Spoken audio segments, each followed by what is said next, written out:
სახელითა მამისათა და ძისათა და წმინდისა სულისათა ამინ. ამ რამოდენიმე დღის წინ მომხდარმა მოვლენამ ყოველი ჩვენთაგანი ყველა მორწმუნე ადამიანი შეაშფოთა და განაცვიფრა გარკვეულწილად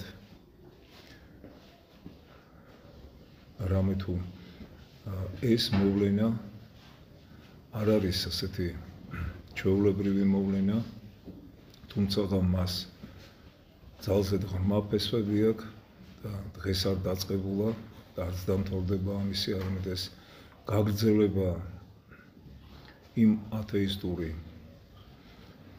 დემონური, სატანური ქმედებებისა, სწავლებისა, რომელიც ვიდრე ქრისტეს მეორედ მოსვლამდე გაგრძელდება.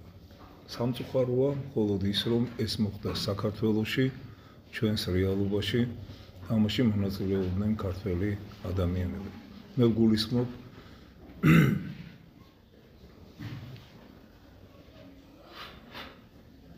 გარკვეულების ბუნაგში, რომელსაც თავისუფლების თეატრს ეძახიან, მომხდარ სატანისტურ ეროტიკულ შაბათს, რომელშიც მონაწილეობდნენ ფსიქიურად შეშლილი ფრანგი მანიაკის, სატანისტის, დესადის თანამედროვე მემკვიდრეები, ქართველები. ახლა ვინმე რომ თქვას მათთაგანმა არ იცოდა რას აკეთებდა, ეს იქნება უდიდესი სიცრუე და ტყუილი და არც ამბობენ ამას. მაგრამ საინტერესოა რას ფიქრობენ მათი ოჯახის წევრები, ახლობლები, როგორ შეფასებას მიცემენ ამ ყოველივეს. და ყველაზე უფრო საინტერესოა და დასაფიქრებელი ის არის, რომ ჩვენ ასეთი ცოდვა მთლიანად ერს არ გვექცეს უდიდეს სასჯელად. და აქედან გამომდინარე, ძალზედ მნიშვნელოვანი იყო და დროული ეკლესიის შეფასება ამ ფაქტისა, რომელმაც დაგმოეს მკრეხელობა და ანათემით ეკლესიისაგან განკვეთით გააფრთხილა მასში მონაწილე და მათი თანამგრძნობი ყველა ადამიანი. მოусმინოთ თუ რას ბრძანებს არქიმანდრიტი რაფაელი მსგავს მოვლენებთან დაკავშირებით და საერთოდ ასეთი ქმედებების არსის შესახებ. ქრისტეს ჯვარცმის შემდეგ გოლგოთა ახალი აღთქმის ეკლესიის მთავარი სიწმინდე გახდა. გადმოცემით იქ ხშირად მიდიოდა სალოცავად დედა ღმრთისა. გოლგოთის მოსალოცად დადიოდნენ პალესტინაში და მის საზღვრებს იქით მცხოვრები ქრისტიანები. ეს მალე შეამჩნიეს ქრისტეს მტრებმა და გადაწყვიტეს ეს ადგილი ნაგავ საყრელად გამოეყენებინათ. მაგრამ გოლგოთა სიწმინდედ რჩებოდა ქრისტიანთათვის. ეს შეურაცხყოფა თითქოს ქრისტეს წამების გაგრძელება იყო. შეგინებული გოლგოთა ახსენებდა მათ, რომ ძე ღმრთისა ყველაზე სამარცხვინო და დამამცირებელ სასჯელს მიეცა, მაგრამ ეს დამცირება მაცხოვრის საუკუნო დიდების დასაწყისად იქცა. მეორე საუკუნეში რომის იმპერატორმა ადრიანემ ზრდია იუდეველთა თავგანწირულ წინააღმდეგობას ბარ კოხბას მეთაურობით და აიღო იერუსალიმი. იერუსალიმს მშვიდობას ღმრთისას ადრიანემ სახელი გადაარქვა და უწოდა ელია, მზის ქალაქი. ბოლო რომ მოეღო ქრისტიანთა მომლოცველობისათვის გოლგოთაზე მან ბორცვი ნაგვისაგან გაწმინდა და იქ ვენერას ტაძარი დადგა. არავინ იცის, იცოდა თუ არა ადრიანემ რას იქმოდა. რომის იმპერატორი თავისი მდგომარეობით იყო იმპერიის მთავარი ქურუმი, პონტიფექსი. ამიტომ დემონურ ძალთა ველში იყო ჩართული. მისთვის ცნობილ თუ უცნობ დემონურ გეგმათა მედიუმს წარმოადგენდა.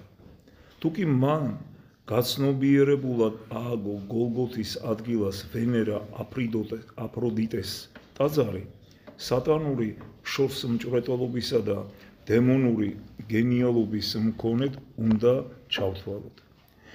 ვენერას კულტი გრძნობად სიამეთა კონცენტრატი, გრძნობადი ალით აქრობს საღმრთო ცეცხლს ადამიანის გულში.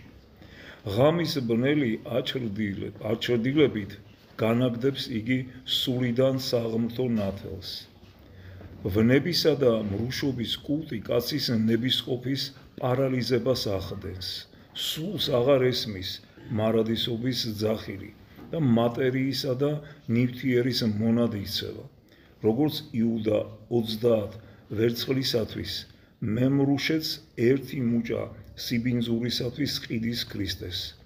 ისევე როგორც ესავი შეჭამანდისათვის უარს ამბობს თავის ადამიანურ ღირსება და საღმრთო კურთხევაზე, დემონმა იცის, რომ ადამიანის ღმერთისაგან ჩამოსაშორებლად საკმარისია ზნეობრივად გახსნას იგი. არსებობს ქრისტიანობასთან ბრძოლის სამი ხერხი. პირველი, მისი ფიზიკური განადგურება ცეცხლითა და მახვილით. ასეთ ბრძოლაში იბადებიან გმირები და მხდალები, ქრისტესთვის მოწამენი და მისგან განდგომილები. მეორე, ტყუილისა და ცილისწამების საშუალებით ბრძოლა. ამ ბრძოლაში სიყალბის, ცინიკური დაცინვისა და დახვეწილი ირონიის გამოყენება, როდესაც ადამიანის ცნობიერებაში ნელ-ნელა ინერგება ყალბი კარიკატურული წარმოდგენები ქრისტიანობაზე. საკმარისია შევადაროთ ათეიზმის იდეოლოგთა ქრესტომათიული გამონათქვამები გაპარტახებული ტაძრების კედლებზე ამოკაწრულ ქუჩურ ლანძღვა-გინებას, რომ მათი გენეტიკური და კულტურული ერთიანობა დავინახოთ. ანუ ის, რაც ფაქტიურად მოხდა ამ ეგრეთ წოდებულ თეატრში. მესამე ბრძოლა, რომელიც ქრისტიანობის პროფანაციის საშუალებით ხდება. ტაძრებს არ ანგრევენ, მაგრამ მათ გვერდით სოკოებივით მრავლდებიან ვენერას ბომონები, ეროტიკული თეატრები, ვიდეო დარბაზები და სხვა გასაყიდად ერთ თაროზე დევს სახარება და სახელმძღვანელოები, აღმოსავლური სექსის, ასტროლოგიისა და ქირომანტიის შესასწავლად. ხატების გვერდით თავს იწონებენ თანამედროვე აფროდიტეებისა და ვენერების ყველაზე ვნებიანი გამოსახულებანი. გარყვნილ სულს არ ძალუძს შეიყვაროს სათნოების მკაცრი მშვენიერება, არ ძალუძს მიიღოს ღმრთის მადლი. რთულ ეპოქაში ვცხოვრობთ. მეფე სოლომონმა თქვა, ჟამი არს დადებად ქვაი და ჟამი არს შეკრებად ქვისა. კულტურისა და ისტორიის, ტრადიციისა და მორალის, მონასტრებისა და ტაძრების ქვები დაუნდობელი სისასტიკითა და თანამიმდევრობით იქნა გამბნეული. დადგა ქვების შეკრების დრო. კვლავ მონასტრებისა და ტაძრების აგების ჟამი. ხალხმა დაიწყო იმის გაცნობიერება, რომ მისი ხსნა სულიერებასა და რელიგიაშია, ხოლო რელიგიისა და ეკლესიის გარეთ ცენტრიდანული ძალების ველია. ხალხი თანდათან ხვდება, რომ წარსული ისევე უნდა დავიცვათ, როგორც აწმყო, რომ ტრადიციებს ისევე უნდა გაუფრთხილდეთ, როგორც წინაპართა საფლავებს. ბავშვების სიცოცხლეს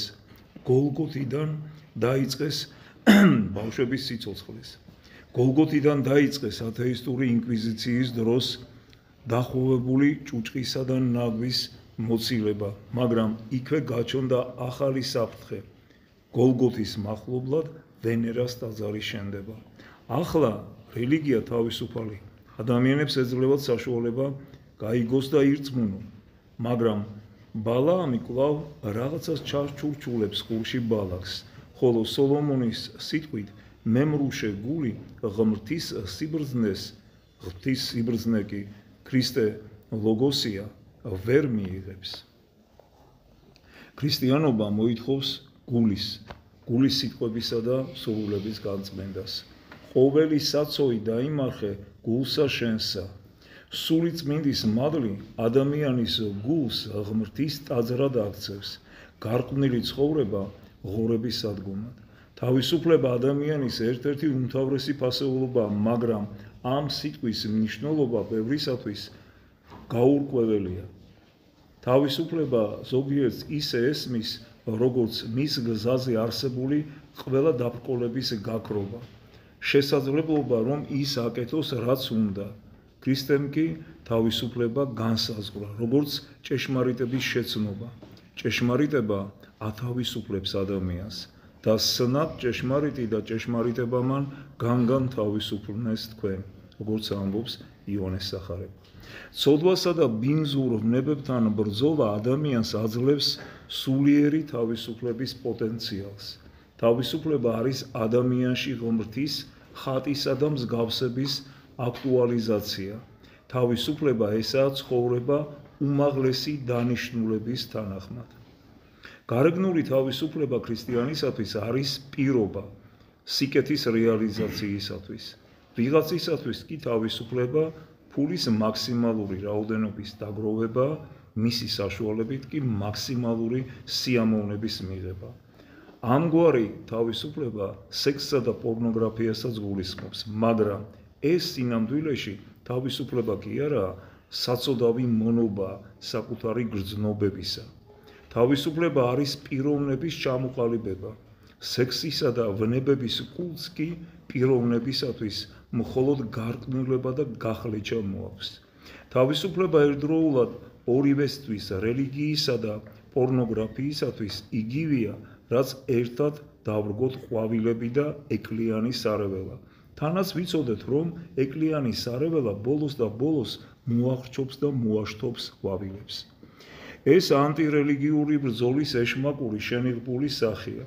სიბინძურის ნაკადები მოედინება ჟურნალ-გაზეთების ფურცლებიდან, ტელევიზორებიდან და კინოთეატრების ეკრანებიდან და ასევე სოციალური ქსელიდან.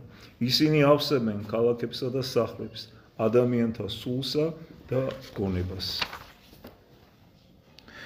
ცოდვა მშვენიერების ცნების პარაზიტი ხდება. ასევე როგორც ბოროტება სიკეთის ცნების პარაზიტი. ცოდვა და ბოროტება თავისი ჭეშმარიტი სახით მეტისმეტად ამაზრზენი და მახინჯია. სიტყვებისა ადამიანის სხეულის მშვენიერია, უკან აშკარა პორნოგრაფია იმალება. თითქოს პორნოგრაფიის მოყვარულნი გულგრილი ესთეტები იყვნენ, რომლებიც ისეთ კვებიან ამგვარი სურათებით, როგორც პოეტი ვარსკვლავიანი ცის ხილვით. ქრისტიანებს ყოველთვის განსაკუთრებით ახასიათებდათ უმანკუების გრძნობა. უმანკუება თითქმის სიწმინდის სინონიმით გახდა. ქრისტიანი მოწამენი, რომლებიც სატანჯველად მიყავდათ, სიცოცხლის შენარჩუნებას კი არ ევედრებოდნენ ვინმეს, არამედ ითხოვდნენ არ გაეშიშულებინათ ისინი გარყვნილი ადამიანისათვის კი ასეთი რამ უცხოა. გარყვნილი ადამიანისათვის თვით ქორწინება ხდება ეპიზოდი, ხოლო ოჯახი მძიმე უღელი. თუ პორნოგრაფია და ხორციელი გარყვნილება, ვენერას კულტი საჯაროდ არ დაიგმობა, თუ ერისა და ხალხის მტრად არ გამოცხადდება, არ აიკრძალება და არ მოისპობა, მაშინ იგი, როგორც სულიერი შიდსი, დაანგრევს საზოგადოებას. ამ მტერთან ყოველგვარი ზავი და მოლაპარაკება შეუძლებელია. ასე რომ უნდა დაფიქრდეს თითოეული ადამიანის შესახებ, თუ ვის ემსახურება თავისი ცხოვრების წესით, ღმერთს თუ დემონს, სატანას. და მაშინ გასაგები გახდება ყველაფერი ყველასთვის. და ნუ შეეცდება ნურავი მე გულისხმობ ამ შემთხვევაში საზოგადოების იმ ნაწილს, რომელიც ჩუმად არის ამ მოვლენასთან მიმართებაში, ან კიდე ამბობს, რომ თითქოს რაღაც ეს ხელოვნების თავისებური გამოხატულებაა. ნუ შეეცდება ასეთი ადამიანი იფიქროს, რომ ის კიდევ რჩება ქრისტიანად. არა, ესეთი ადამიანი მსგავსია იუდასი, რომელიც არის სინონიმი ღმერთის ღალატისა. სწორედ ასეთი ადამიანი არის მოღალატე თავისი მრწამსის, ქრისტიანობის და მაშინ არჩევანი მას გაკეთებული აქვს. და მაშინ ნუღა განსჯიან ეკლესიას, რომელიც კაცრად შეაგონებს ასეთ ადამიანებს სინანულისაკენ და თუ ეს სინანული არ იქნება, მან უნდა იცოდეს, რომ ის უკვე აღარ არის ეკლესიის წევრი. და ამას დიდი წუხილით ვამბობთ ყველა თითოეული ჩვენთაგანი, რომელიც ვართ ეკლესიის წევრები, მაგრამ ფაქტი ფაქტად რჩება. ასეთ რამესთან შეგუება ეს არის დაუშვებელი და ეს იქნება დასაწყისი ჩვენი ქვეყნის და ჩვენი ხალხზე მოწეული რისხვისა, ღმერთისაგან მოწეული რისხვისა. ასე რომ მე კიდევ ერთხელ შეგახსენებთ წმინდა წერილში მოცემული ეპიზოდის შესახებ, როდესაც ღმერთი აბრაამს ეკითხებოდა, 10 მართალი თუ მაინც არის სოდომში და გომორში, მაშინ არ დავსჯი.